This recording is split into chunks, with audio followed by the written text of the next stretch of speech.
excited here at Global Gamers Day to announce Dragon Ball Z for Kinect. Obviously, Dragon Ball Z has been a long-running, long-standing anime, manga, and game franchise.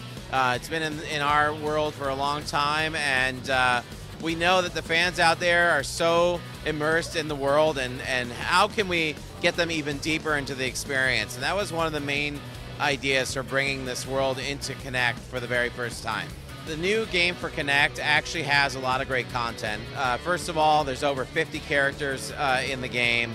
A lot of the fan favorites that you'd expect. There's actually a new, never-before-seen character. There's also exclusive new anime content that's debuting in US and Europe for the first time. We also have some really cool QR code functionality. Basically, there are these tiny codes. Actually, I'm holding up one right now. You might see this on a package or something when you go to the retail store. The Kinect sensor can actually scan and recognize these unique codes. We have over 20 different codes in the game, each one associated with new content. So when you start the game up, if you have one of these codes in your hand, you just instantly scan it. Kinect sensor recognizes it, and voila, you've got either a new character to play or a new power-up. In terms of how these will get messaged out to fans, basically we want to, come to them with maybe, possible retail incentives if you pre-order the game, or promotions, maybe give it out to some of the press media so they can also get it out to their fans.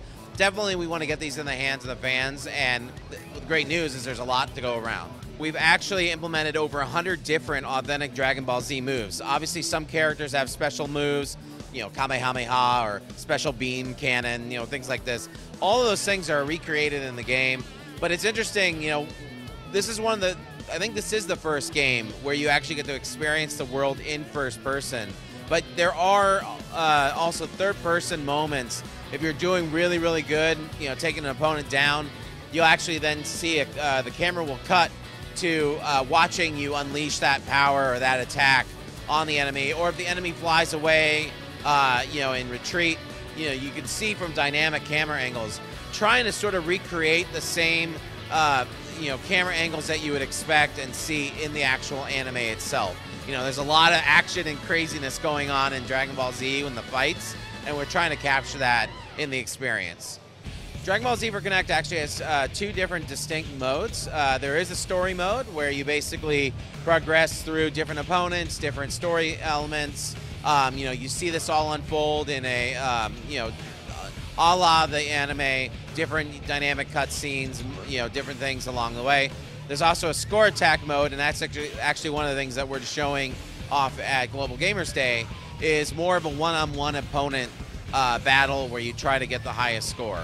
This whole franchise is all about, over-the-top, crazy, power and attacks. That's definitely represented in the game.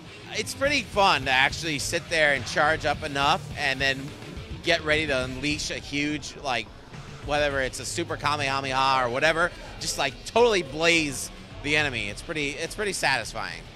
We're not planning any multiplayer at the moment, but we may have some announcements down the road.